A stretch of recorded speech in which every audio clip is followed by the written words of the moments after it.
This is Audiogyan, and I am your host Kedar Nimkar. Welcome to a deep dive into the minds of luminaries from the Indian creative world. Einstein once said, if you want your children to be intelligent, read them fairy tales. If you want them to be more intelligent, read them more fairy tales. He also said, logic can get you from A to Z, but imagination can get you everywhere. Why am I talking about this? In today's episode, we'll be documenting all about play and work. For this, we have Nitesh Mohanty and Sonal Choudhary with us on Audiogyan. Nitesh is an educator, photographer, art director, writer, curator, a JJ and a Bombay boy, now in Goa. He did his post-grad from NID, Ahmedabad, specializing in textile design. And Sonal is a visual communication designer, writer, educator. We'll be discussing about their new venture, or should I call it a school of thought called Plork.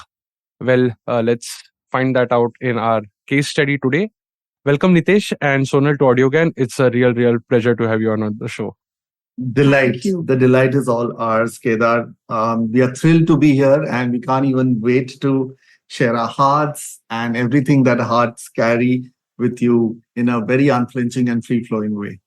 Awesome, great. Looking forward. And I was very intrigued by when I saw the launch of Plork. I don't know whether I missed by a few days, but I stumbled upon it on Instagram and was very fascinated because it somewhere resonates with Audiogyan also, where I'm trying to go, like looking at the breadth of people that I've spoken to, like you can see that the pursuit is towards going beyond UI, UX, or the very siloed definition of design, and just exploring and expanding, as our common friend Ayaz keeps saying, expanding minds. So let's see, like what is Plork? I'll jump into those questions. But before that, can you both, like maybe Sonal, you can start, like just tell us a bit about your background. Which school of thought have you come from, or like how has been your design art kind of a journey, writing journey has come along? Thank you, Kedar, for having us here. And I've been a graduate from St. Xavier's, Calcutta, which I shy away from talking about most of the times because I was a student of commerce. And I did apply for literature because that was my first love. Reading Shakespeare and Ruskin Bond in school days made me fall in love with literature, language, grammar. But I think my parents were coming from that school of thought that how are you going to make a living by studying literature? And are you going to be a teacher? And coming from Calcutta, which is still like a small city, not evolved as much, I was like, okay, I'll do commerce. But the heart needed something more than that. So I went to MICA to understand where on this creative journey do I stand. And then from the words, I moved to the world of visuals and I started exploring myself as a designer. But I was realizing that if you don't articulate your process, you can't really call yourself a designer. So for me, more than skills, articulation became important. That's when I went to Shrishti to do my master's. And in between that, I worked as a designer, but I worked more at the intersection of education and design. And that's where I realized that what I missed in my education was how education was designed itself. There's one real glaring design problem that fascinates me when I look at the education system. So the school of thought I come from is at the intersection of education and design. And how can we look at those problems and those system designs, which have really not evolved ever since industrialization happened? And how can we relook at those problems and find new answers? Interesting. I have a lot of double clicks, but Nitesh, you want to just tell us about your background? Yes. So I was born in a small town called Rourkela, and my claim to fame with Rourkela is even Meera Nair was born there. So I think that's how I introduced myself. But being a steel plant city, it had very little to offer, but very rigorous education. So I went to missionary schools, and but my father kept traveling, and very early on in his life and in my life, we both agreed that I'm not good at academics. So he somehow had planned his way and we landed in Bombay. And I was lucky enough to get through JJ School of Arts, where I did my formative art education. And I'm talking about the early 90s when post-liberalization, the world was shifting. But it was also a very volatile time because there was the Babri Masjid and the world was waking up to new realities around religion, secularism. So I think it was my coming of age moment when I had to pause and question myself about a lot of fundamental things which growing up you don't address. Yeah. So I think it was a time when I started having a conversation with myself, which has not ended, and I hope it never ends because I think an art school like JJ offers you a name to reckon with, but very little to enrich yourself because the structure of how JJ is designed is very limiting to art education, which can be very vast. That's the reason why I had to push myself out of those very limited gates where the learning mostly happened outside of it in the footpaths of Laura Fountain, sitting by the booksellers, or even sauntering into Jahangir Art Gallery. At that point of time, there was the only one gallery in Bombay where you could see a new art show every Friday, like a new film releases in Bollywood every Friday. We looked forward to a Padamsi or a Raza or a Hussain showing their work to us and us learning from them because our learning within the confines of the classroom was so limited. We were hungry to learn outside of the classroom, but that wasn't enough, and the world wasn't enough. So I was again blessed and privileged enough to enter the gates of National Institute of Design, where I realized how big the world is because there's a beautiful term in Bengali called Kupamundak, which is a frog in the well. The frog in the well is lives in an illusion that this is the world, and I felt like a Kupamundak when I was in JJ.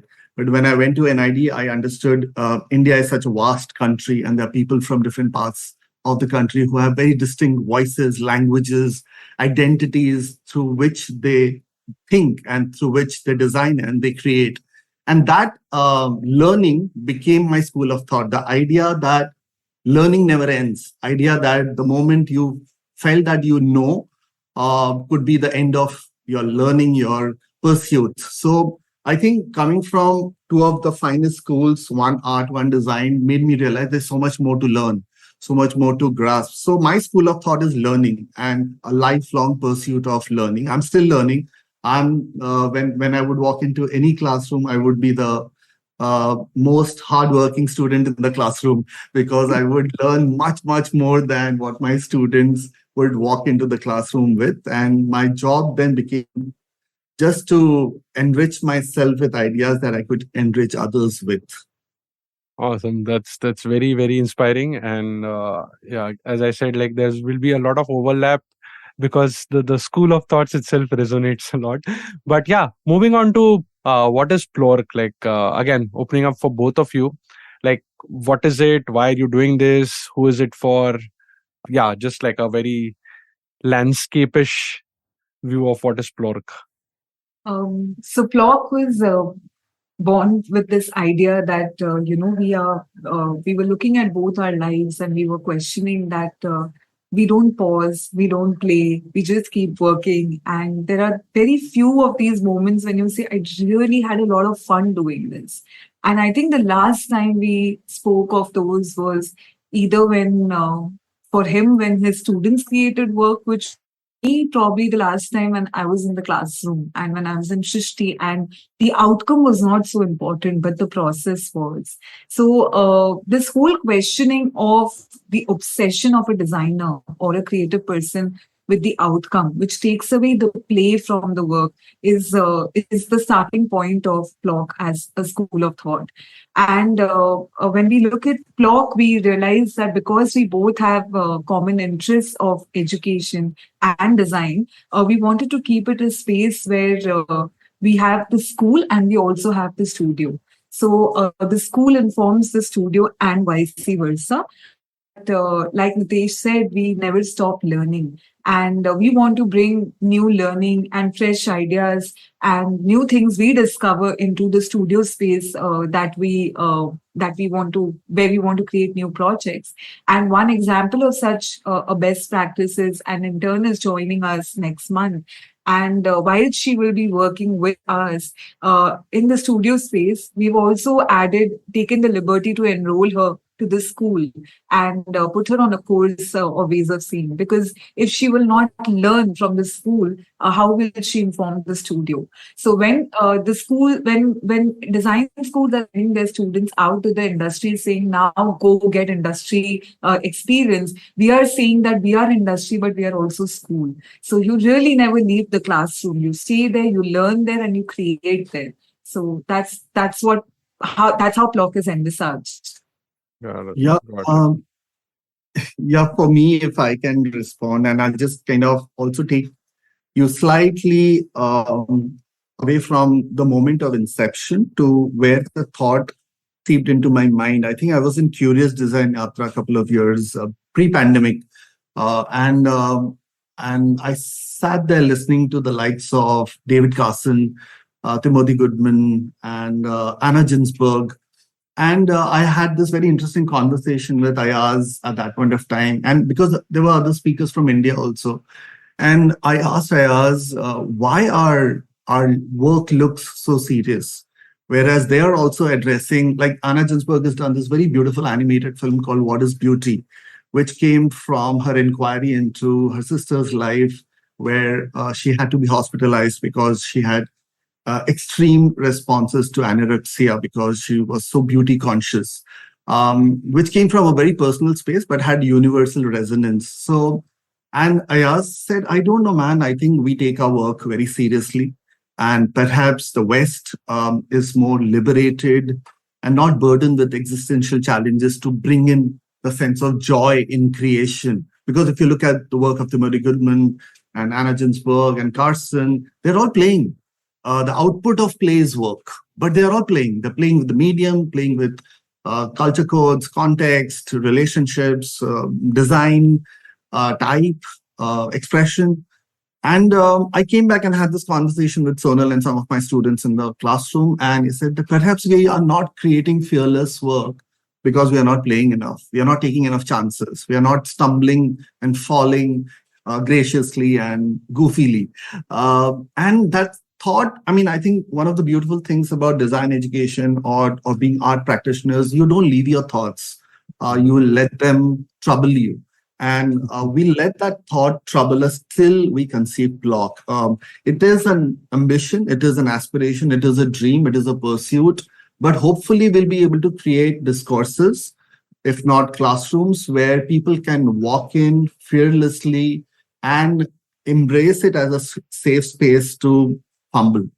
And from those fumblings, perhaps we'll discover a new way of looking at the world around us. Yeah. And I guess that's what Plork is in some sense. Yeah. Amazing.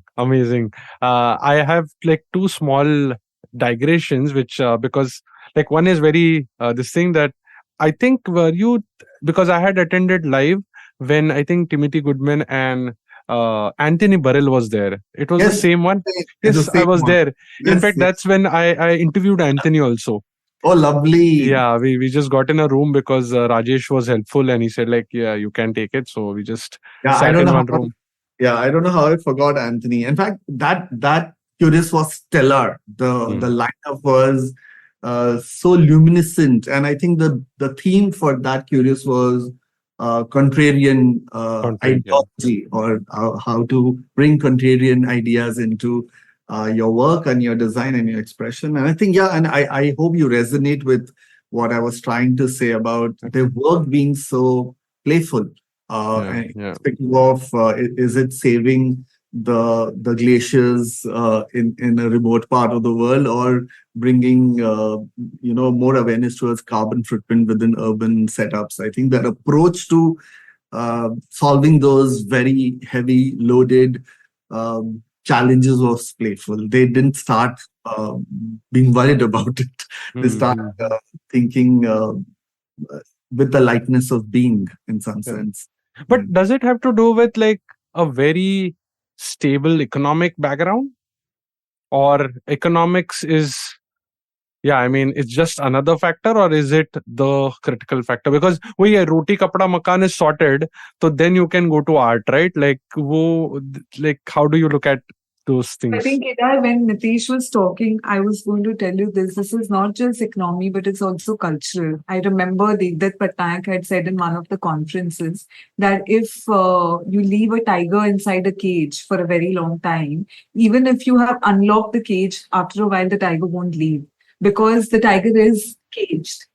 We are a colonized country. Design is not our first language. And we have always borrowed from the West. So culturally, we this is still an area where we are learning by imitating. Art was never the language we spoke. Art is the language we learned to speak over time, looking at the Western artists and what we are capable of. So for me, and like what we are, if we didn't have this history and we wouldn't have struggled so much. Maybe that's why it comes down to roti kapra makan for us, and the engagement with art is reduced to that. That will it like the first thing my parents told me was that will you be able to sustain this whole love for literature, right? So it comes down to that much, and that comes from where we come from, which is our history. Yeah, No, yeah. well, it's true, Kedar. I think 1992 I joined JJ, and my father was concerned, "Kya tu jhola leke Jahangir ke bahar ghumega?" And we are in 2023, and we happen to speak to someone who recently joined Plork School of Thought, one of our workshops, and she was an aspiring artist. She is an aspiring artist, and she said even my father is worried about the same thing. To kya khadi pehen ke galleries ke bahar ghumegi. So it is appalling from 92 to 2023, and we are talking about two people who belong to an urban city called Bombay, and yet the concerns have been still there, back where it was. And I don't know how we'll break it from these shackles of perception that art is not going to feed you enough. And of course, it has a lot to do with economy, but I think that's where the conversations should shift.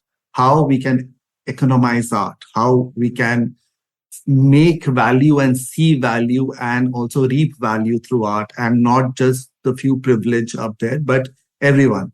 And in terms, and that means we are talking about accessibility. That means we're talking about education. That means we're talking about liberating art from the idea of how it is perceived by, let's start with the middle class, who look at it as something that is very far and distant, and not something that's kind of intrinsic to their existence. Yeah. I was Correct, reading correct. this papers, sorry, slightly longer response, No, but please. it spoke about the scientists of our country and how, in the realms of science and medicine, we've been able to produce enough research and paper to put ourselves forward to the world and to speak about ourselves. And it said that it's just the mere articulation which the designers and the artists have not taken responsibility of.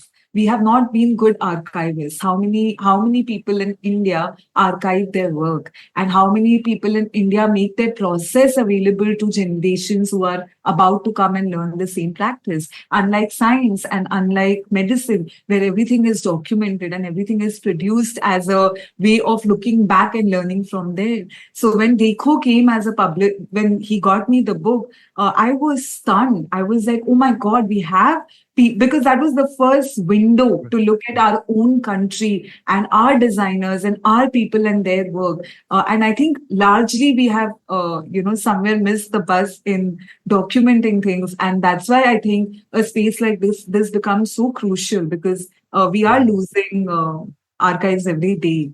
Yeah, it's fascinating. Like it's yeah, I'm because the only ray of hope when I started Audiogyan was when I met BV Doshi, uh, and like people like him or Nilkant Chaya like are kind of, I would say, baton holders to know that yes, we had some rich history and legacy somewhere in the last whatever, like 500 years it must have gone in the colonization period. But yeah, we can fall back to a bunch of things where there is something to be proud about, and then like now start documenting. Yeah. And also second thought to that was that maybe I can are you aware of Alag Angle? No. Okay, so what I can do is like after the show we'll talk about this. But I interviewed the founder and one of the founders, Tanul, and they started Alag Angle in Nagpur, and it's almost a similar setup where they have a studio space and they invite like anybody from age of 5'4" to 100 also, and just have fun. Everything they have, like saw machines to computers to tablets to like whatever, like musical instruments, everything, like just the breadth of things. And it has been growing organically for last 16-18 years. Wow. A great case study. So maybe I'll link that in the show notes as an episode. But yes, coming back to our conversation. So actually, I wanted to ask Sonal now that Paula Scher in her famous TED talk, right? Like she said, great design is serious, not solemn. Yes. So, like you spoke about we archiving, we documenting, and Nitesh also spoke about having that play and fun. What is your take, like, and following up on the earlier thread also? Yes. So Like, I'm myself. is hmm, I'm a very serious person, and I have not celebrated that enough. But when I was listening to Paula Scher, I realized that I'm also a gamer at heart. Like I have grown up to playing a lot. Like I love playing, and if you put me on any video game, I think I won't get up, or even a board game. So I am a compulsive player. And when I heard Paula share, I was thinking about the seriousness that play requires. Like, when we were over the weekend, which was the only time we would get to play, we would take it goddamn seriously. Like, you don't get to mess up my points, if you are playing with me and I'm partnering with you, you take it seriously. So I think seriousness has that quality of creativity, of being naive, of being honest to the process that you are being part of, or the game that you're being part of. And about design being solemn or serious, I'm a little divided because we all want to be serious and not feel solemn about it. But internally, it just feels like you begin with that romantic journey of I'm going to play with this client and I'm going to show them the best designs and I'm going to have some fun. And then somewhere you reach and you realize that maybe you have to give into the status quo for some projects, and you say, okay, I think it's like you said, it comes down to roti, kapda, makan, and you say, okay, I think I have to take a call here. And the work that I did seriously and not solemnly can maybe be in my folder of portfolio. And this can be in the work that I actually give to the client. So Nitesh interestingly has a folder of rejects, which is his most endearing folder. And he can talk about that more in the context of solemn and seriousness. Yeah, Nitish.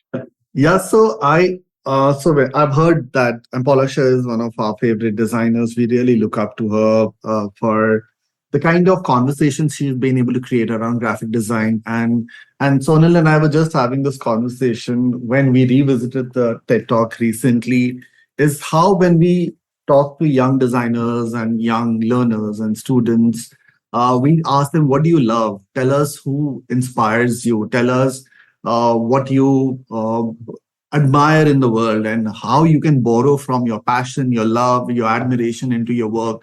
But I think what Paula also reminds us of to be very clear about what you dislike, what you are concerned with, and what you don't really love and what doesn't appeal to you. If not for her dislike for Helvetica, she wouldn't have taken her play with typography as seriously, and that is something to learn from, like, because otherwise you can be in love with the most obvious things and not play with the whole world of unobvious madness that is lying next to it, right? And I think that's what happens when we fall into the danger of the populist culture. We stop playing with what lies outside of popular culture, and we stop recognizing them as value or joy or something to reckon with. So I think for me, solemn and serious have maybe certain overlaps. Okay, so I don't buy into that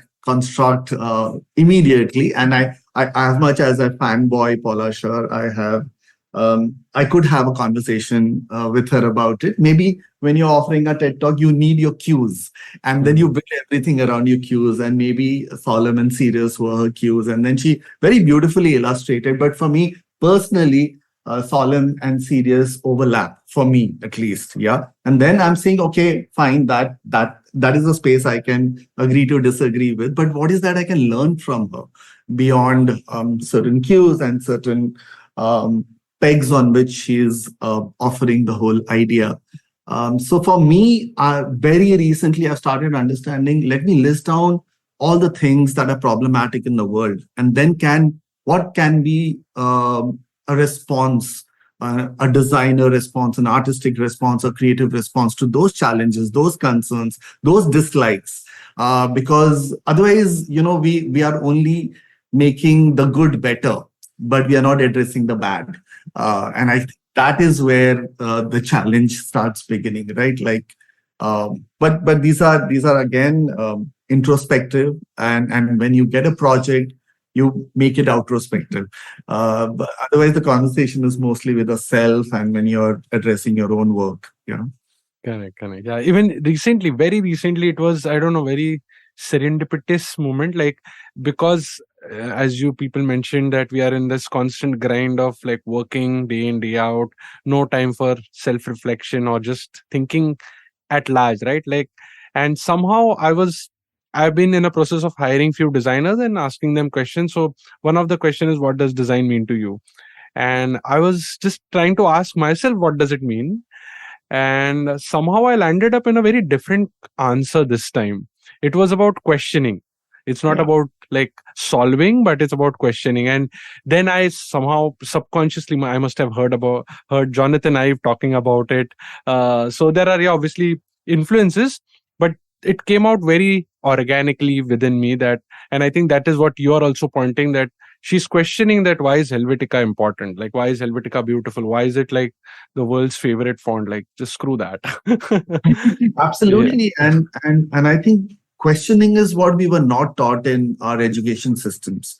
Whereas any kind of education should begin with questions and not answers. It's ironical that our education systems were designed around answers. If you write the right answer, you get the grade and the percentage and the rank. Unfortunately, this is what has ruined the world, because then people stopped asking questions, because either our mentors or teachers were not equipped to offer answers to all kind of uncomfortable questions beyond the syllabus, or the students were not brave enough or fearless enough to even ask anything outside of the realm of geography and history and social science that we were learning. And then our education became so linear. Then how will our practice become dynamic? And how will our practice become playful and fearless? When we were not fearless in the classrooms, how can we be fearless with our projects and our creative ideas? So the root of the problem lies way deep down in how we grew up, the kind of schools we went to, the kind of teachers we had.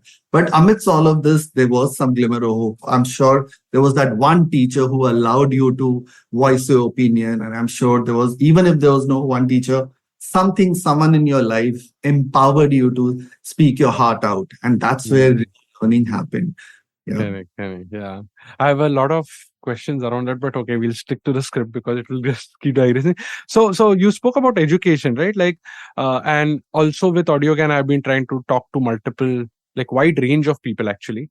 And in Plork, like the initial proposition or kind of your positioning is also that you want to go broad, like expose yourself to say poets, chefs, philosophers.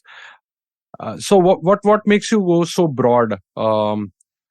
And while these days, as you said, linear, but most of the curriculum or most of the format is designed towards getting that job done or designing. As Charlie Chaplin famously shown in his film, like it's about just getting that task. So I'll do this task, you pay me for that, I'll be happy, nothing beyond it.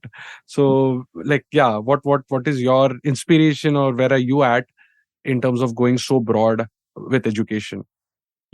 Kedar, something very interesting happened when the pandemic came upon us, and I was chairing the creative program in Mica at that point of time. So, as a self inquiry, we listed a bunch of questions. In fact, Sonal was also part of it, and we asked, "What's the future of education? What's going to save humanity if the pandemic persists? If this is the vulnerable world that we have to embrace?" And we threw a bunch of questions, around 10 questions, to a wide array of people, from Varun Grover to Anurag Banerjee to Shankar Raman. So a cinematographer, photographer, a writer. And we also threw it beyond the creative people. Like, we reached out to people in the corporate sector and from different brands and agencies and institutions, like a wide mix of people. And strangely, the data that we collected reminded that no matter where the world goes or what happens to the world, we will have to fall back on philosophy, and which was the common response across. And then you understand the relevance of some ideas which was kind of put forth centuries ago. Even after all that is made and broken, we might have to go back to Aristotle, we might have to go back to Plato, we might have to go back to Freud and Jung and Kang. And I think these people have put forth ideas which will live beyond you, me, and everyone else. So I think, why philosophers? Why poetry? Because I think they remind us to be human, despite and in spite of the adversities and the endurances that life will put us through. They remind us of the difference between remaining sane and insane in a moment of traversity. They remind us of what will keep us afloat when the whole world is drowning. So that wisdom, which they distilled from the lives that they lived and the lives that they lost. And how can we deny ourselves that learning? How can we say the future is meta? The future is meta, but like Bob Marley says, in this great future, you cannot forget the past. And I think we will have to go back to the ideas that keep us alive in the worst of our moments. And perhaps, doing great jobs and earning great paychecks will keep our pockets full and our coffers filled. But what will sustain the soul when we are lonely upon a certain day, when there is no one to recognize all that glory that you have amassed upon yourself? And that's where you'll have to seek solace and refuge in poetry. That's where you will have to make sense of, what Camus said and what Sartre left behind for us to ponder. So I think philosophy and poetry are intrinsic to human existence. I don't think it is a luxury. It is something that you do to feel good. And it is your ability, if you can internalize it. So in your worst of the moments, you will fall back on a Rumi, and hopefully he should make sense. And it is not something romantic. It is extremely existential. And you have to allow yourself that portal. And why chefs? It's strange. We spoke about philosophers, poets, and chefs, because we go back to this poet called Massimo Bottura, Italian chef. And Massimo, very interestingly, borrows from, and all great chefs, he borrows from his grandmother's kitchen, right? I think no matter how gastronomic his culinary experiences are, I think what he's doing is he's creating something that is so fundamental to our lives, which is food. Yeah. And carrying those stories which would have gotten lost. I think the food that we serve on the plate is a example of how creativity has endured over time. Something that was cooked like ages ago by your grandmother still is being spoken about on a dinner table, right? I think we have to recognize and value these as great, heroic, creative acts that people very quietly brought into our homes, but never were celebrated, but never got their due, and never books were not written about them. So I think these are great acts of creative courage for us. Writing a piece of poem which would save someone's life, cooking something and serving it on someone's plate, which reminded of the joy of being honest, and at some point of time reminding themselves of authenticity, and philosophy, which kind of saw them through some of the most perplexing times of their life. And how do you not acknowledge these things as a way of learning? And that's what we try and bring into Plork and into our sessions, and we surprise our learners of how diverse a school of inspiration can be, rather than the usual suspects. Hmm. Interesting. I remember, like, recently I made a poster. I'm these days into a little bit of letterpress printing. So selecting my words or messages which I want to, with good typography. And I made a poster which is, I'll link in the show notes, but it somewhat goes like this: that all you need is rice and rose. So I think rice is covered in the chef piece, and rose is obviously poetry and philosopher. Yes, absolutely, Yeah, absolutely. yeah. Yeah. Nitesh, you spoke about just now, like having that intrinsic motivation, or having that inherent need for these things, right? Like, now, what points me to is that it comes from within. Then I have been struggling all my career to, like, generally give that insight somewhere, that you like, nobody can't teach you taste, right? Yeah. It's very, very difficult. It's inherent, or is it acquired? But even if it's acquired, you have to, like, go towards it. Like, I used to, like, when I first heard Begum Akhtar or Kumar Gandharv, I was like, just no, like, I can't, right? And after 7 years of listening, now I can't listen to anything else. Like, now I've almost confined myself to that. And I think, so how do you look at taste, or maybe, like, is acquiring taste during education important? What is, yeah, I did a separate complete episode on aesthetic, but yeah, just like, what where are you with this word called taste? Yeah. I think for me, taste, the quest for taste, or the journey of taste, begins with your ability to remain open, your openness to different tastes builds your taste. Your taste will not be built with preconceived notions, conditioning, narrowing down of your understanding of the self. I think I'll give you an example. Of course, we all are conditioned. Like, I grew up in an Odia household, and so I was exposed to Odia food, right?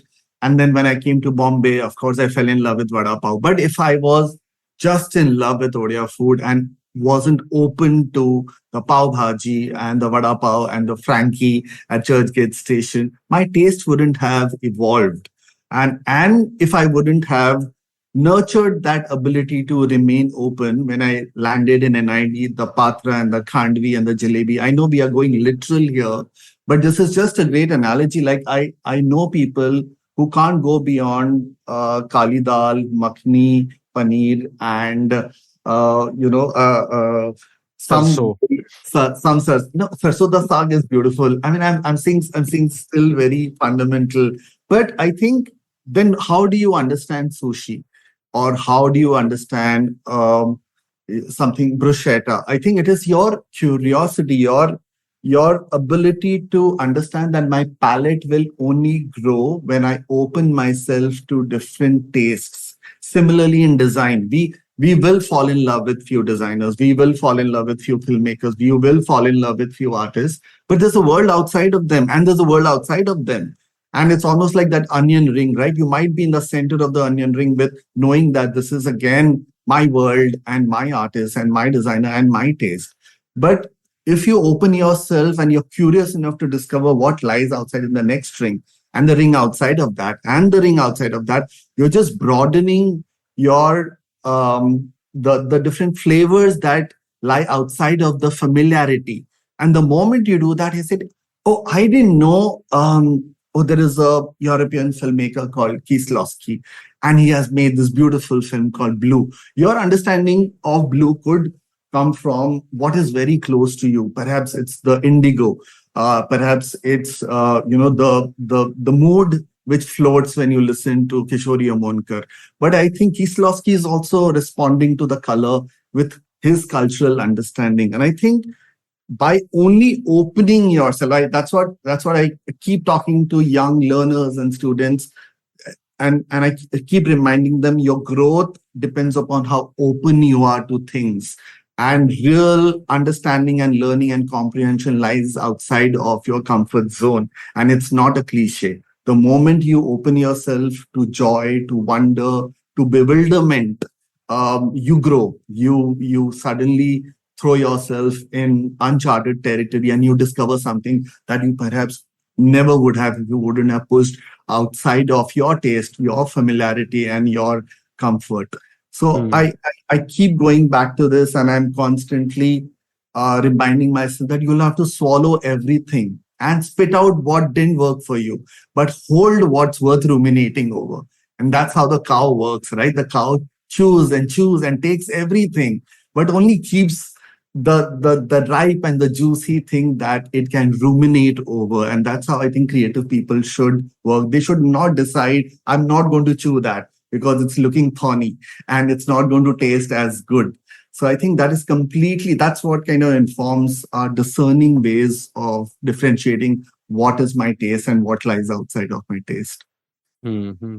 I agree to you actually 80%. So 20% is where I have a contrarian view and would like to enrich myself here by just asking. So if we are open, like there's also this classic thing, right? Which is like you need to know the rules to bend the rules. Yeah. So you need to know, and that knowing takes a while.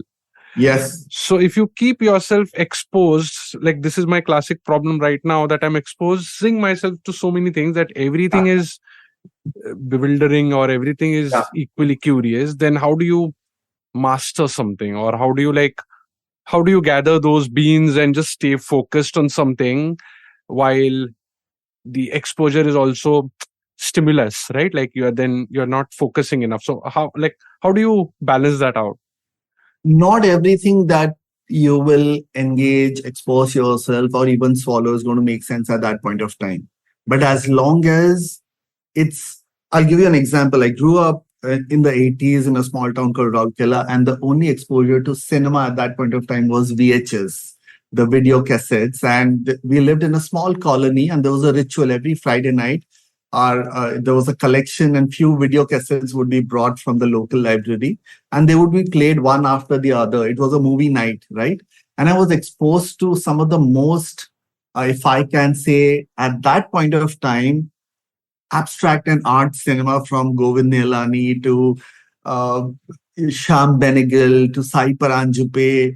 And I couldn't understand anything what was happening. Okay, I remember watching Art Satya and not understanding where is this violence coming from. But I'm glad that my parents exposed to me to the first chapter of Indian art house cinema, which is what is called now, because वो एक कहीं पे जाके मेरे जहन में बैठा था. And so now I don't have challenges when I'm reading into world cinema, when I'm looking at cinema from outside of India, because I think it didn't stimulate me then and there, but it sat somewhere quietly. And when time was right, it bloomed my consciousness and it gave me the clarity to understand something as complex, maybe in form of Fellini or Godard or Truffaut, which is way outside. So I think the learning happened very homegrown with the Benegal and Nihalani and Sai Paranjupe. But I think the realization happened when I was exposed to world cinema. So I think not everything that we will absorb will make sense in the here and now. But I think it also is a way of understanding of what will I expose myself to? Will I expose myself to everything mindlessly? But I think we are designed in a ways where we will get drawn to certain kind of music, certain kind of color, certain kind of writing based on how we are designed. But allow yourself to kind of hold it to as much capacity you can in this moment. And then don't expect it to give you rich dividends here and now. I think that's the challenge of our times when we are seeking these instant gratifications. But I feel, let taste something. And I think the flavor of that taste will whiff in time. And I think that is what I'm hoping to convey here. But you'll only live it with your own journey and your own experiences. Yeah, very beautiful. In fact, I remember like I interviewed Rajat Kapoor recently, and I asked him why do you need art, and he beautifully explained that. Then I will ask you a counter question: why do you need love? Like we can procreate, we can like reproduce and whatever, like we can just continue. But there's a very important element called art. Now, if that art comes across as a dividend, as you said, then it's more or less propaganda. So you're like driving something for an immediate outcome. But if it seeps in and then like somehow emerges 10 years later, 20 years later, or yeah, there's no like immediate like input output kind of an equation, then it will help you in a long run. So yeah, I like it's very, very beautiful. Cool. And one more last question before I move again back to Sonal is that in Plork, you have something called as ways of seeing, right? Yeah. Which I very closely related to taste also. Like taste, you have to like go towards it and acquire it. Yeah. And recently I had been to MoMA gallery, and there was a beautiful pencil which said it takes a while to see. Like small thing written, very beautifully written. So I thought I'll ask this question: what is ways of seeing? And Sonal, if you can have a follow up on that also. But yeah, Nitesh, what is? So I think ways of seeing happened to me. It was like a moment of truth for me when I was in NID and I was in the library. And I think it was our science and liberal arts professor who nudged us towards a gentleman called John Berger. At that point of time, I didn't know anything about Berger. And so I went to the library and I was handed over the book called Ways of Seeing by Berger. By then it had gathered the iconic status through the television series. And I remember that afternoon sitting there in one corner table with light floating and me being immersed in the pages of this man who's asking me to question what I'm seeing. And I did 5 years of fine arts, and not a single professor in my classroom came and said, don't look at a painting, question the painting or question the artist, question your version and your critique of that painting. And I think something shifted inside me, and I've just been devoted fakir to that shift.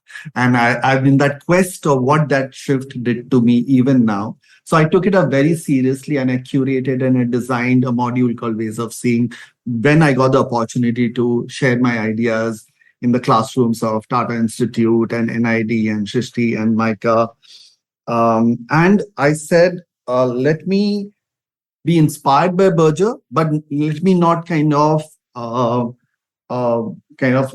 imitate him. I think what he did in that moment empowered me to make my inquiry into the idea of seeing, the act of seeing an art, act of seeing the world, act of seeing creative expressions, literature, cinema, imagery, advertising, constructs of capitalism. We are a witness to all of this, right? It unfolds in front of us.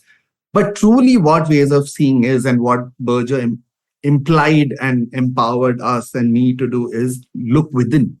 I think ways of seeing is you will perhaps be able to see yourself better through an inquiry to the arts, by questioning a film, by questioning a piece of literature. It's not the outside that he's asking us to see.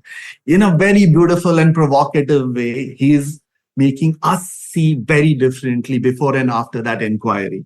So when you stand in front of sunflowers, what you're not inquiring is the color and the post-impressionist and the mad artist who was obsessive enough to go to Arles and fill his world with yellow. But your feelings, which lie either dormant or very volatile inside of you. I think, I think that is truly the moment of revelation, where our students get to understand, oh, it's not about seeing paintings, but it's about seeing our own inner selves, our own inner landscapes that get revealed when we encounter art or when we encounter design or when we encounter any form of creative expression. Yeah. Brilliant. I remember again, this has been a very interesting conversation so far because I'm connecting a lot of dots with my previous conversation. So I interviewed Ashish Avikuntak, the Yes. filmmaker, and he said that a lot of my films, when I see them on movie and then see the comments, most of the comments are WTF, WTF, WTF. And he said that's the exact point which I want to drive, that I don't want you to look at the film, but I want you to look at you when you are watching my film. So Yeah. it's exactly, I think, that ways of seeing. Yeah. Sonal, you have any thoughts? I'm sure you must have discussed this multiple times internally, but Actually have been fascinated with this idea that Nitesh has been, nurturing. And I've been seeing him do it over the past 8 years. And no two ways of seeing sessions have been alike. So I have been fortunate enough to attend most of it. And I've recently joined him on this journey of co-creating the workshops. But I look at it like when I was in Mica, there was a white wall which would get which would get whitewashed every year and then get painted upon every year. So ways of seeing to me looks like that this quest that he has is like that wall.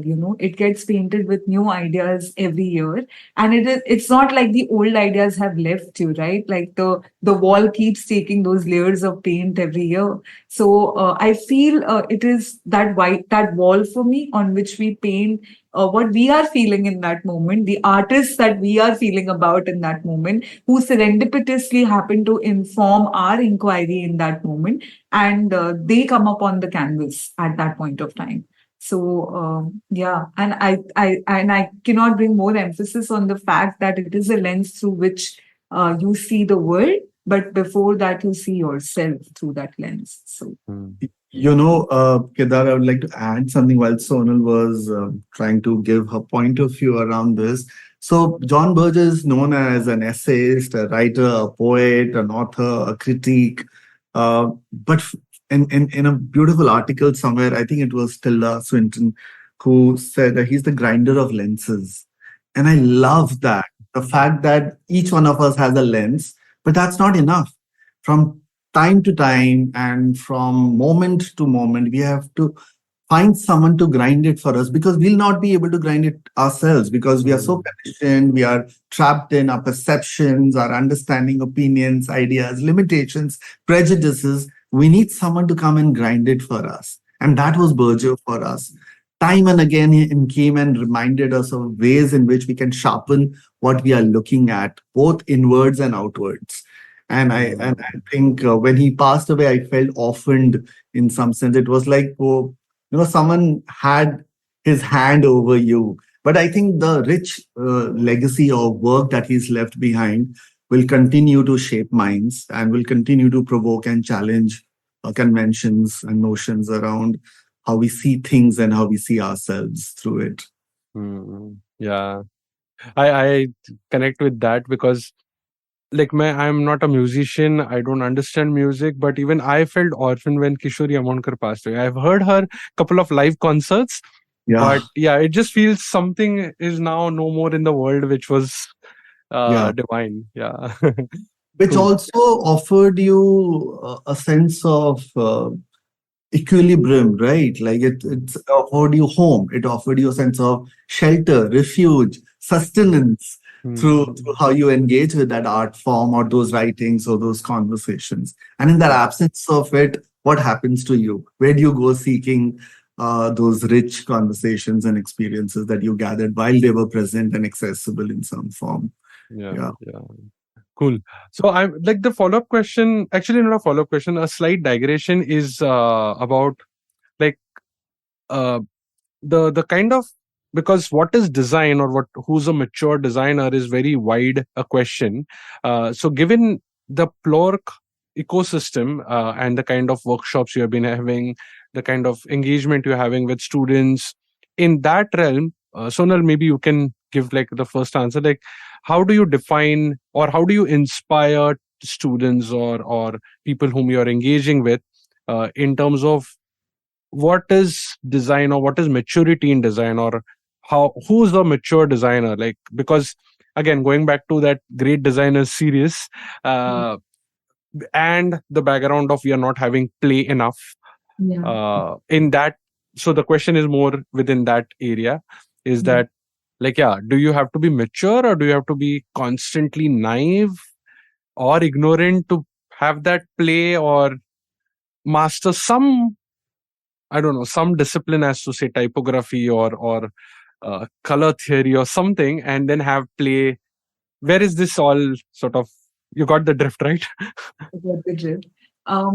I was in an interview with the director of Shrishti a couple of years ago, and she asked me, if you come to teach here, what module you will teach. And I told her that my years at Shrishti made me realize that we designers are becoming extremely reckless. The kind of wastage we see in an institute like Shrishti, in terms of paper, in terms of the sheer output, like, of printing and putting. And I said I would just do a course on undesigning. Like, can you, before even starting to think that you have a problem to solve, question the problem itself and wonder, do you really, as a designer, need to intervene here to create something new or to take something away which is existing?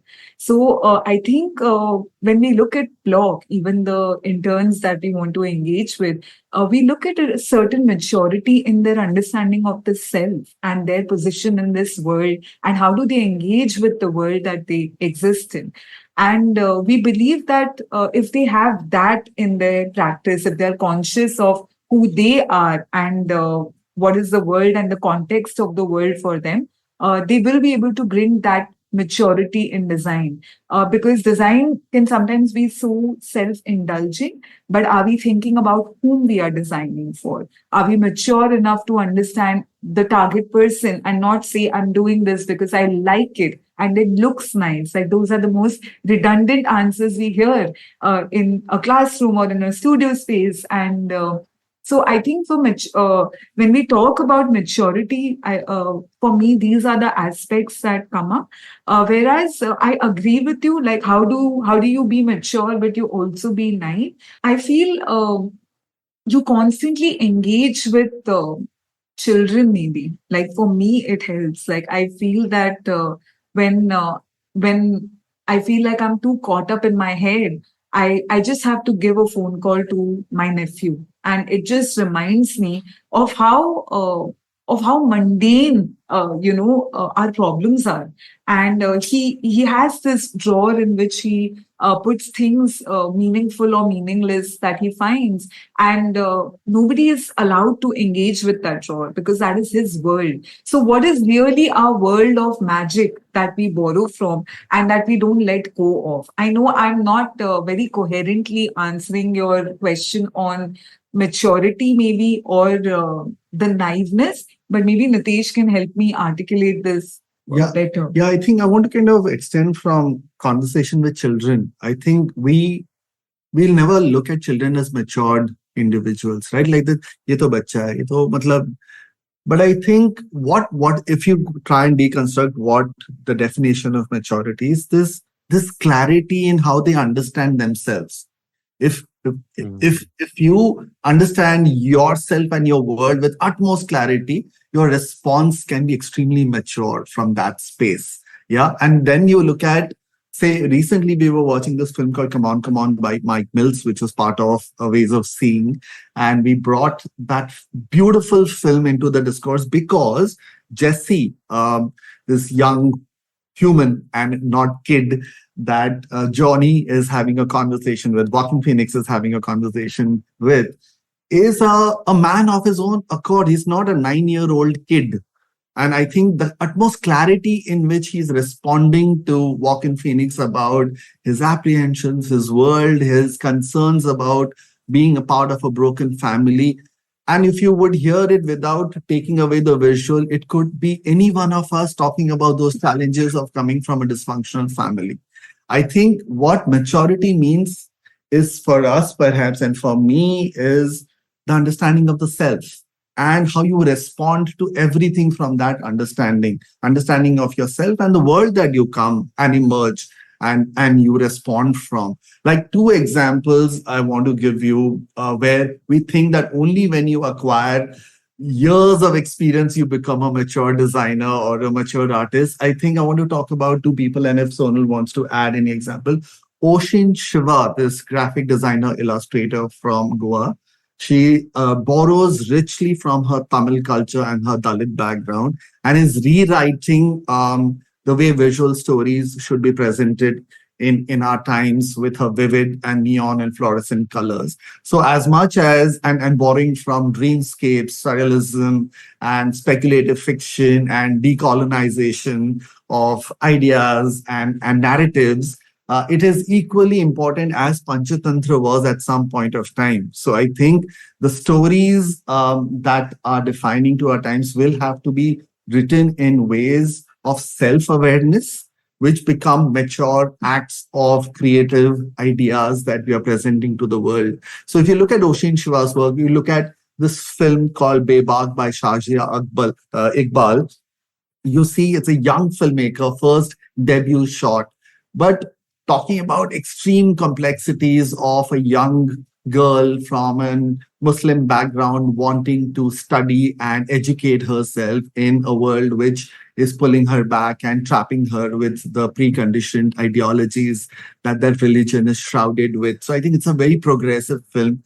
And when you watch Beba, you perhaps will think that, oh, someone who's lived all their life trying to unravel the complexities of religion and secularism is perhaps responding to it. But it's a young filmmaker and it's a first debut shot. So I think, unlike how it is usually perceived that maturity comes with age, I think it comes with your self-awareness and one, just to bring back the thing to maturity and naiveness, I feel when I met Vaibhav Kumresh in the classroom, for me, he is that person who is, and I think you've interviewed him.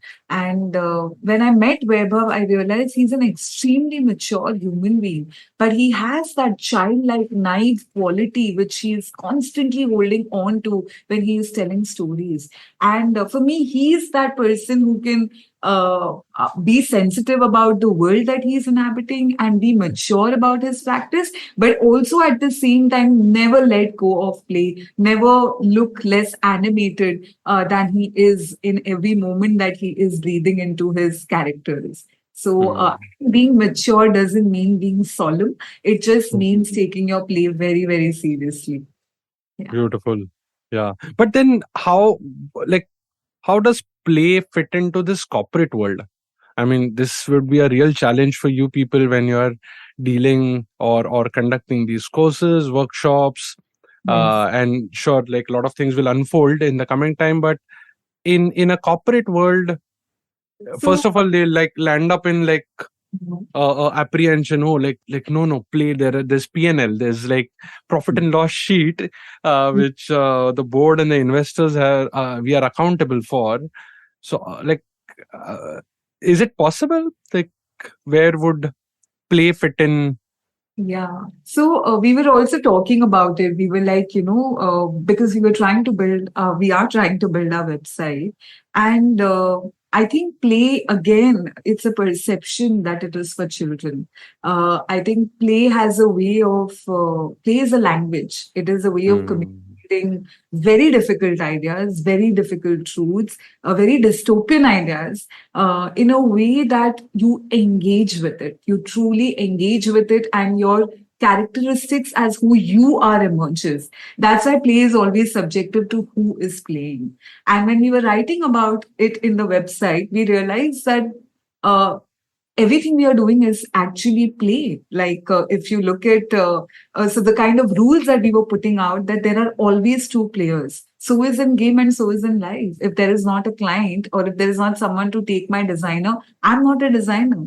So the rules of play are almost imitating reality. It's like he tells me art imitates reality. I tell him play imitates reality. It's built. The construct is that. It's just that the word itself pushes us back into believing that play is not for us. We are too grown up for it. And within corporate structures, I would like to give you an example that we recently engaged in a 3-month long workshop with a mid-level advertising agency in Ahmedabad. And they just decided that there is too much work and they need to also be able to play a little bit and learn a little bit with their employees. So the heads of the company, along with 8 or 10 of their employees, engaged in Plork workshops twice a week for 3 months. And all we did was disrupt the way they were working, their systems. And you don't do it all at once. You don't tell the corporates or the big clients that I'm going to come here and I'm going to play and I'm going to disrupt your show. No, you just show them a way of being, because play is an attitude, right? It's not something that you just decide to do one day and then you do it. It's something you cultivate, it's something you build. And there is a book that I recently read, which is Tomorrow, Tomorrow, and Tomorrow.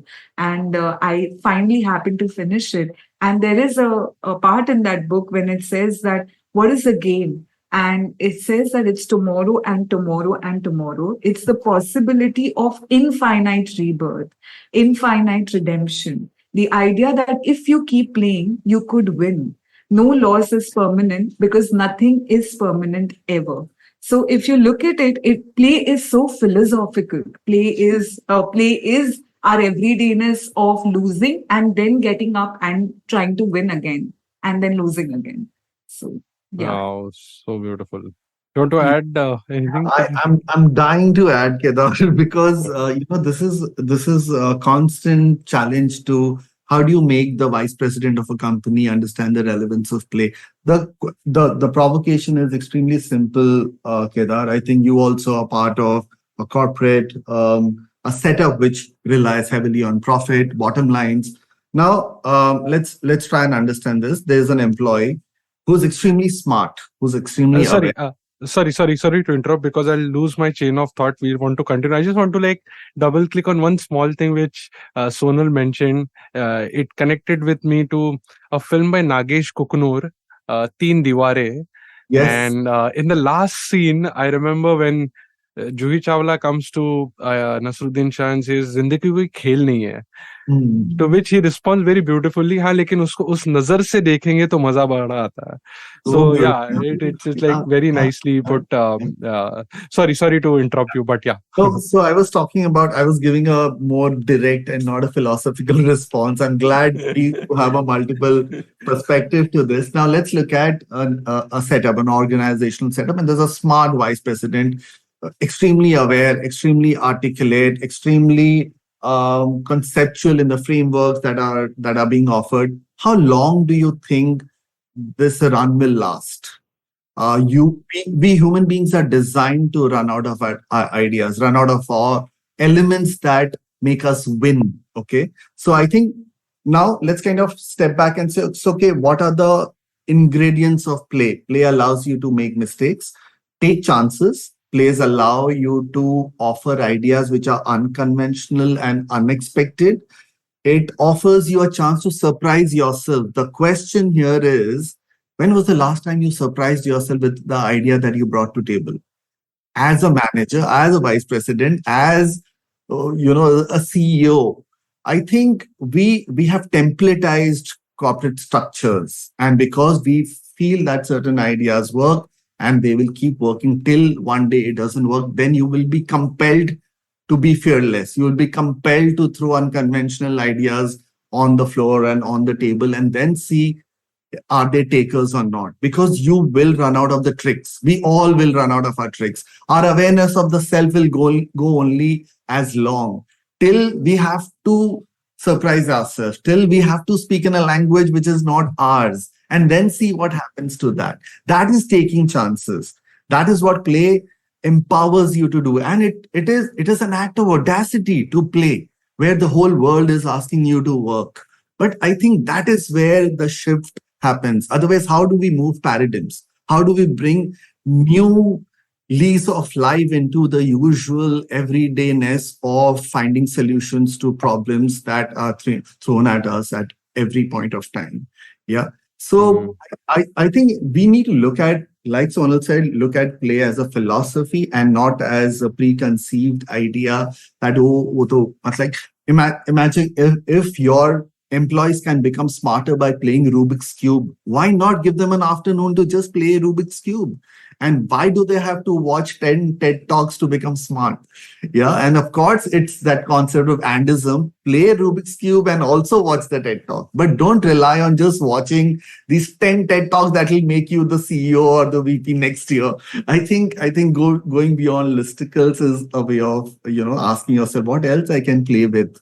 And I'm just pushing this point a little more in this particular cohort of ways of seeing. We have a colorist working with us. And she's one of the most famous colorists that India has, and has worked in some of the amazing independent films. And she told us that I'm here because I know my tricks and I know that I am doing something that people will expect and will get from me. There's no joy in that. I've stopped playing enough to surprise myself and say, I never imagined I will do this to this moment in the film, through which it'll enlighten, it'll elevate. And I think that's what we need. And the question is, Kedar, when was the last time you did something and you surprised yourself? When was the last time Nitesh did something that he surprised himself? And so did Sonal, and so did all of us. Yeah. Maybe I think the biggest challenge for you then is the articulating or defining what play is to these corporates. Absolutely. Yeah. I think that's where maybe US has like popularized fun as a word. Now that fun has many connotations, been abused also and been like celebrated as well. True. I think that play has to be. I was just while Sonal was talking about play and the challenge. Thank God we didn't have like the West didn't took the word Leela and tried to make it popularized. Because Leela has then many other connotations. Yes. Sorry, Sonal, you were saying something? Yeah. I think you can only do that, which is also conversation I am having with Nitesh and the other team members of Plork. We can only educate the corporates about play by engaging them in a game of play. The moment I start playing with you, it will take me only 2 minutes to open you up. It just opens you up and you cannot hide them. You just cannot hide. Because even if we are playing a friendly match of Scrabble, you are likely to see all facets of both of us in that one game of Scrabble. It's not going to decide anything. The outcome, whether he wins or whether I win, there is not like the rules of the house will change or anything. But it's just the act of playing. It opens up something so authentic in who you are and your way of being. So I think we can only communicate with them by inventing another game in which we can engage with them through play. That's what I feel as a designer. And that's my designer mind talking, that we need something like that. But unfortunately, corporates think by doing that annual outbound, they're playing enough. And I think look at the travesty of things, right? 1 day of the year or 3 days of the year, you allow people to understand what team spirit means by playful ways of making them come closer to each other. It's ridiculous. It should be a culture. It should be a way of being when you're constantly playing with each other so much that you don't need that 3-day getaway retreat and outbound in Goa to understand what what it means to work within a team. So through a playful engagement or expression. In fact, I wanted to add something to that, is that I listened to one of the monks of Ramakrishna Math. His name is Swami Sarva Priyananda. And in one of his talks, he was talking about Martin Seligman, talking about the educator, psychologist, that what's the definition of happiness. I remember it was in, I think, IIT Lucknow or some IIT Kanpur. He was giving a lecture and I was watching on YouTube. So he drew H is equal to P plus E plus M. P is pleasure, E is engagement, and M is meaning. Wow. So he gave a good example of happiness, that H, so pleasure is like you watching a match. In our case right now, watching that TED talk, right? And then engagement is actually playing a match. Yeah. You remember much more than just Yeah. watching it. Yeah. And then if you like win and then give away the prize, which is again then the spiritual realm of like khud ke paas mat rakho, detachment and so on and so forth. But that's meaning. So all Yeah. these three put together will become happiness, is what both the schools of thought sort of Yeah. coincided there. So yeah. Yes. And recently, like Sonal said, we are putting the manifesto for our website, and we don't play to win, we play to learn. And I think the day we will shift the objective of playing, I think playing has always got to do with winning. So you play tennis, who's going to win, Boris Becker or Stefan Edberg? So I think the challenge is, how do we shift the perception around, are we playing to win or are we playing to learn? And But I think the beautiful part about even playing to win is that even if you win, you play again.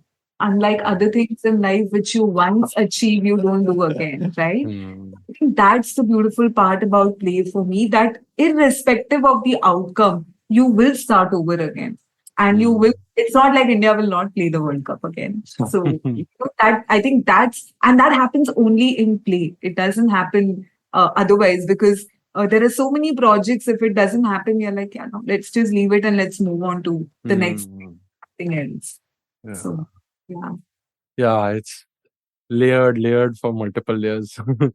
Okay. I'll like just for the we can keep talking endlessly on this, but just last two questions to conclude these.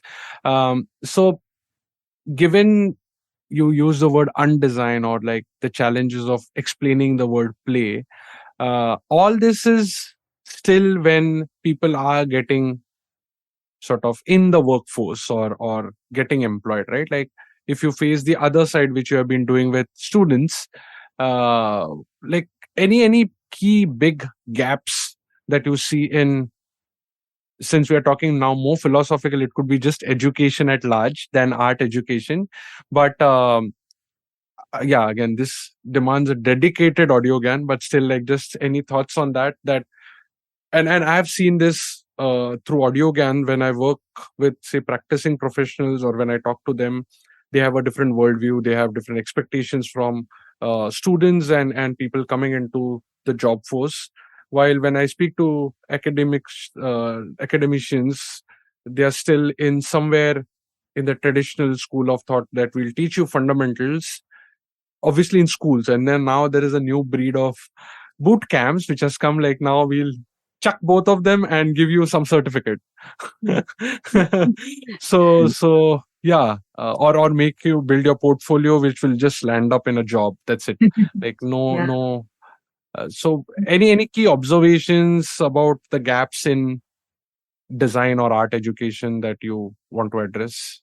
I think more for me, because Kedar, I think he's had the honor to go to two design. Like I tell him, you are quite lucky that way, because I think to get the right guidance at the right time and to move into these schools and be around people when your mind is like wet clay and you're waiting to absorb all these ideas. And I think that's why Berger could have such a deep impact on him, vis-a-vis your life going through 8 to 9 years of you understanding, okay, but where am I really going with all of this? And how do I articulate this creative spark that I feel within, but I don't know how to either tell it to my teachers or to my parents and make them understand what is it that I want to do with this. And the gaps that I feel is now when we are curating ways of seeing is that I wish I was taught about history through the paintings of Renaissance. And I wish I was taught about environment and nature through the paintings of Van Gogh and the extensive landscape painting that Van Gogh has done. And maybe about the World War through the photographs of Eugene Smith.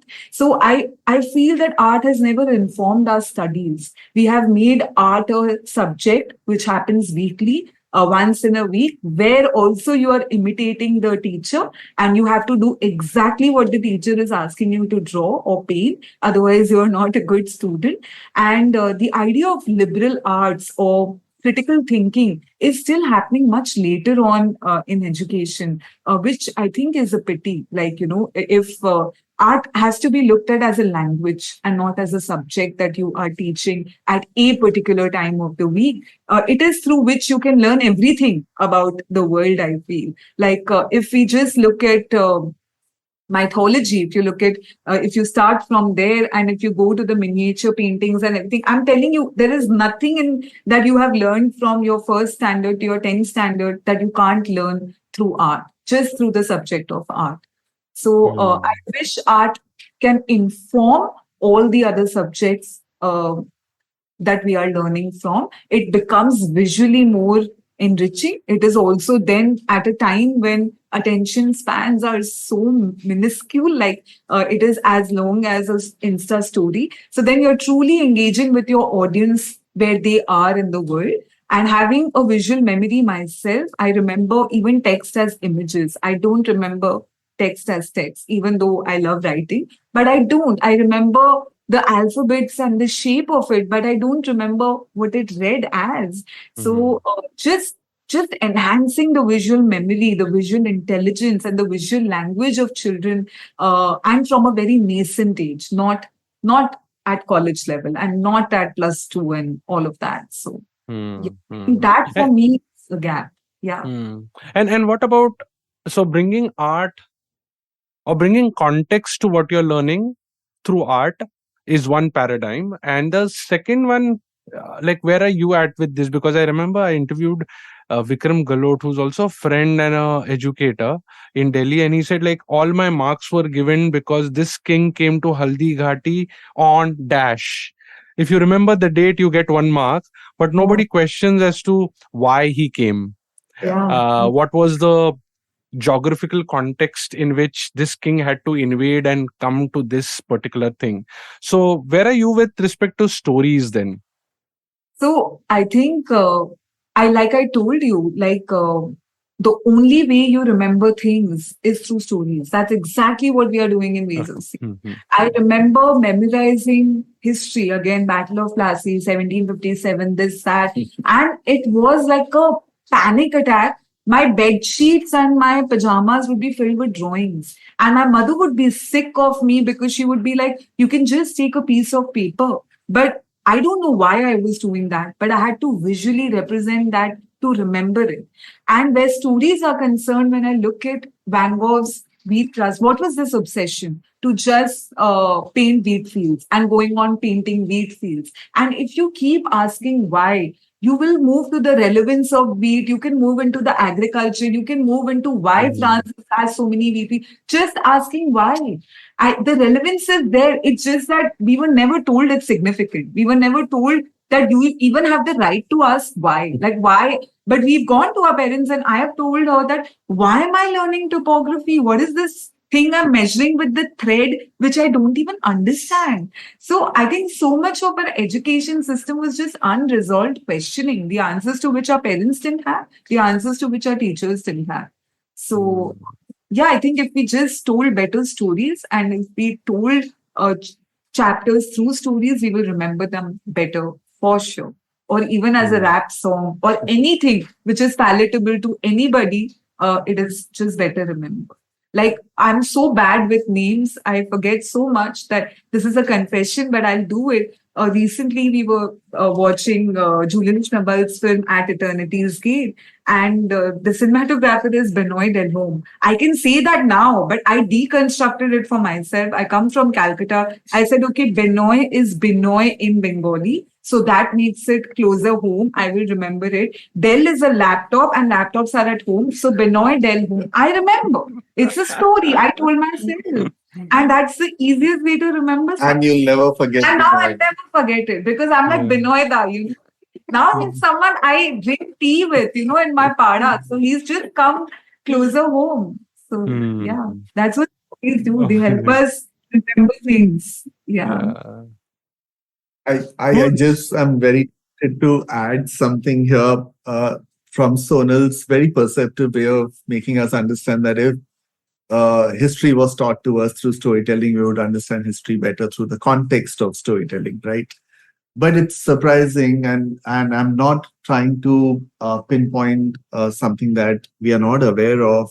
I go and teach color to the art direction and production design department in FTI, and you'll be surprised, Kedar, that they study color by looking at, or they have been till I went and questioned it.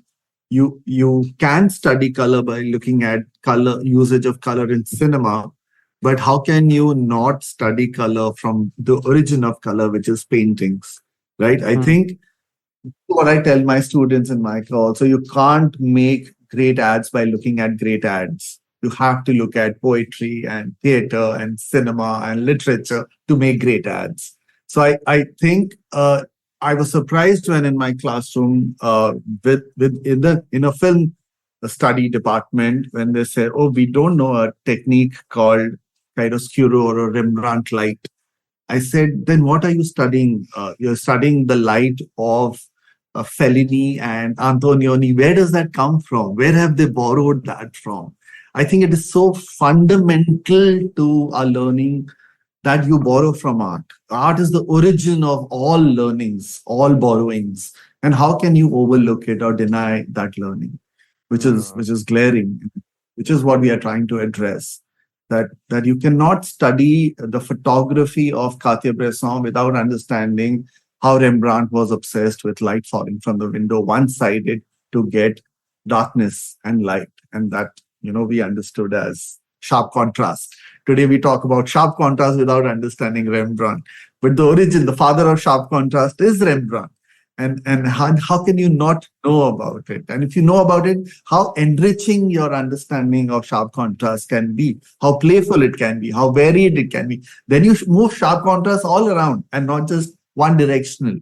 And that changes the game. That's where you've taken chance. That's where you've done something without, being aware of, I know sharp contrast. And it stitches back to that thing which I was talking about, that we are so aware of our tricks that we've not tried playing outside of that realm. Correct. Yeah, I can see that very clearly with Ayaz's practice also and with Varun Grover. I remember Varun Grover in one of his interviews, किसी ने पूछा कि आप लिखते कैसे हो? तो he said, I think I do everything apart from writing. And that fuels my writing. And with Ayaz's practice at bus ride, whatever I can see on Instagram a little bit, is nothing to do with actual whatever interior AutoCAD. It's everything outside AutoCAD probably. Absolutely. Yeah. And we invited Varun to MyCard for our orientation, and students were sitting with, we will know 10 ways to write good lyrics, good script writing. He spoke about his grandfather's literature collection. And for 1 hour, he just spoke about the richness of Punjabi literature, partition, how literature was divided across the border, and those dusty cabinets through which he discovered some of the writers who are still looming over, his world. And people are waiting, like, how do we write "Tu kisi rail se jab guzarti hai" or whatever? I think it's so important to not give what people come seeking and then surprise them with philosophy, with poetry, with speculative fiction, with graphic novels, and then push them into those spaces and then help them discover that. They say the great teacher is not who shows you what you want to see, but who sends you in direction of finding what you are looking for. And I think if I show you what you want to see, this end of learning. But if I nudge you in direction, you will discover something that will be yours to hold. And that will be very precious to you and nothing to do with the teacher. And that's how learning should be. ठीक है, आप हम लोग अभी like बहुत ही common resonance level पे आए हैं जहाँ पे we are all romantic about the way of learning, but practical reality is very different. Like it's I can confidently say, looking at the number of listeners of Audiogyan or number of followers people have, as opposed to जो directly like 499 में design सीखे वाला following है, right? So where do you think, or what do you think, and this is again an open question for both of you, is the future of design education or education, again, art and design, especially in India, when we are still the jhola, where, like, in reality, right? Like, what we spoke about so far is definitely inspiring me. It's definitely inspiring few of them who get it and will, like, start their journey. So I'm Yes. happy for them. But as I keep talking with my friend, that what are few more sacrifices we have to do as maybe a little more aware designers and educators, of, like, where do you see the future of education, obviously. You want to take that? We both have to do it. Okay. Yeah. Uh, So can I? Go for So I think I want to just rewind a little and respond to the idea of romantic that you attach to the way we are seeing and envisaging. I feel this romanticism is essential, Kedar. I think no great battles were won without the romantic idealism behind the cause. And I'm not again trying to make Che Guevara the poster boy of this conversation, but I think if we lose this romanticism, this idealism, the sense of belief, we will have nothing to hold on to. We will give into those learned design in rupees 499, and we will become one of them. This is a tougher space to hold when we are questioning, we are inquiring, we are deliberating, we are discussing, we are willing to bear ourselves with our naiveness about a beautiful utopia that we are imagining, which might not be something that we will live to see. But if these conversations die, what sustains the world, what defines the world, and what designs the world? So I think the future of education is, in fact, the current status of education here and now. There is no future. We are in the future, and that's, I think that's a course correction that we should start by accepting. We are designing the future here and now. And if I'm talking about the here and now, I think the shift that I have seen as an educator over the last decade is allowing myself in the power of the autodidact and not the academic branded educator. I think someone who's taken upon themselves to learn without wanting to walk into the gates of one of the finest institutes, which will give him a thappa that you are an NIDian now, and no one can question you about your design ideas. And ironically, I'm a graduate of a design school and I'm speaking like that. I think the hunger to learn, to question, to offer will be more in the autodidact than someone who's coming from a very safe space of an academic institution. So then I want to also make people understand that we will have to learn from the internet. The question is, what am I going to teach that the internet doesn't already offer you as ideas, information, and imagination? There is everything. In fact, teachers or educators or facilitators like Sonal and me borrow from the internet, but what we do is we distill it. We hold what is essential and then offer it as curated ideas for you to consider or take cognizance of.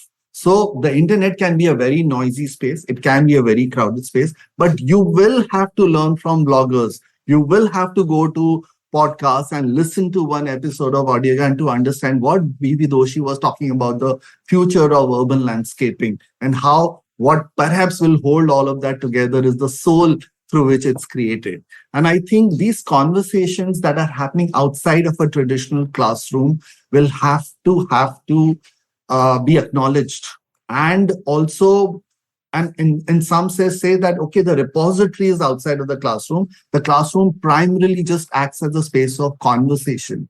You bring those ideas back and then challenge the facilitator or challenge a peer and make them see things differently. So I think, unlike the earlier world where the professor knew it all and everyone had to say yes, I think I'm so glad there was Pink Floyd and they said we don't need no education. I think the idea of education itself needs to be reconceptualized, redefined, realigned to the times, and then be offered. Not trying to say that, okay, here's a space where you will find all your answers. I think teachers of today we'll have to start by saying, I don't know everything, but I can guide you to find what perhaps you're looking for. And in that journey, I will also find something for myself. So in a very light-hearted way, when I walk into the classroom and I see my students zone out, which I call daydreaming, I said it's amazing if you are in some space which is more enriching than what I have to offer. Please take me there as well. I want to know what that Taylor Swift song is that is brewing in your head, that you are struggling to offer attention to my ideas in the classroom. So I think we have to allow daydreaming. We have to allow the walls of the classroom to dissolve so people can drift and then come back to a space which perhaps we can call classroom, just to collate ideas and say, so what did you gather? Tell me, show me, surprise me, and enrich me, and make me learn with you. I think we have to be co-travelers, and it can't be professor and student and facilitator and learner.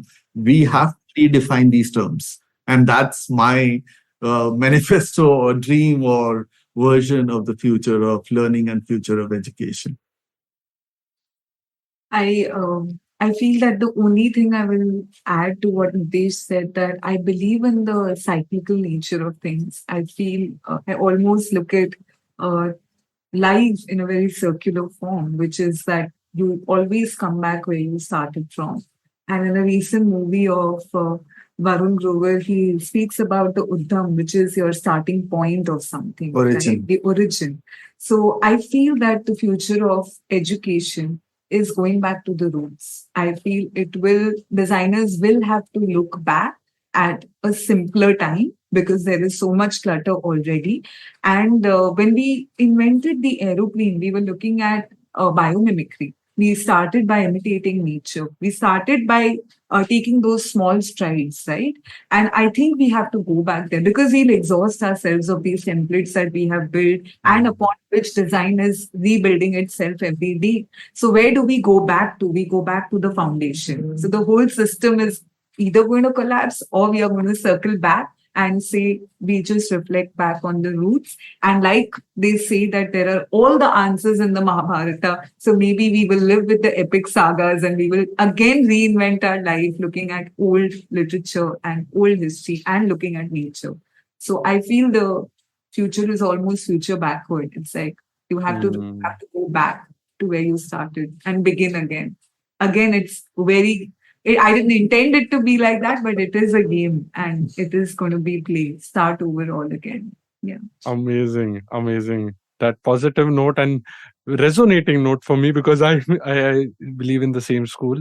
And I remember one more quote, I think from Nilkan Chia's episode, that he said, knowledge is so explosive that it can't be kept in libraries. So yeah. So it's very, very encouraging and a positive note to, I guess, conclude this episode. Anything else you want to add? I'm not in for like plugging Plork because people know about you, but if you have anything to share as concluding thoughts, it would be great. Otherwise, yeah. No concluding thoughts as such. It's just been such a sheer pleasure talking to you, Kedar, because I think I've always believed when you hear yourself aloud, you have more clarity about your vision, about your affirmations. You feel more assured about your ideologies. Otherwise, we are carrying these repository of thoughts and archives of emotions. And if we don't put it out there in the world, it would not make sense to anyone. So thank you for giving this opportunity to helping us hear ourselves as we are talking to your listeners.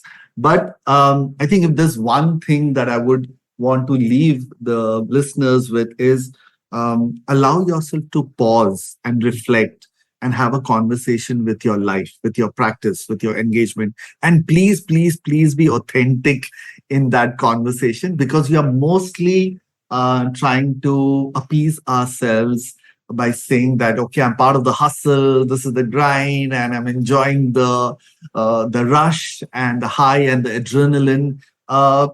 And I think true discovery lies outside of these schmuck assumptions and facades that we live within. And I think the sooner you're ready to break down these constructs that you have created for yourself or certain conditionings have created for yourselves, a part of you will reveal which will need nurturing. And perhaps that's learning, that's education. That is not a refresher's course. That is something that will demand an ongoing relationship. And please allow yourself to have that. Just because you went to one of the most finest institutes doesn't mean that you learned it all. And just because you think you're learning on ground, that might not be the real learning. So what is learning truly is for you? Have that conversation. And if you find it in a TED talk, go seeking that. If you find it in a classroom of Plork, come seeking that. And hopefully you'll go back with renewed rigor and vigor and clarity to your own practice. Yeah. And I think that's what. Yeah, just thank you so much for having us. This was a beautiful Sunday afternoon, and we could just be here all day and keep chatting with you. It's been such a pleasure. Thank you. Thanks. It was all my pleasure. Thank you for giving your time, and I'm looking forward to having you again, and definitely planning my visit to Goa for a longer conversation. Yes. So till then, all the best for Plork, and I hope this session just inspires few people in understanding design, education, art at large. So thank you once again. Thank you, Kedar. Thank you so much. Awesome. And that's it from today's Gyan session. For show notes and more Gyan, visit audiogyan.com. And if you wish to connect with me, I am at Audiogyan Moments on Instagram. Until then, take care.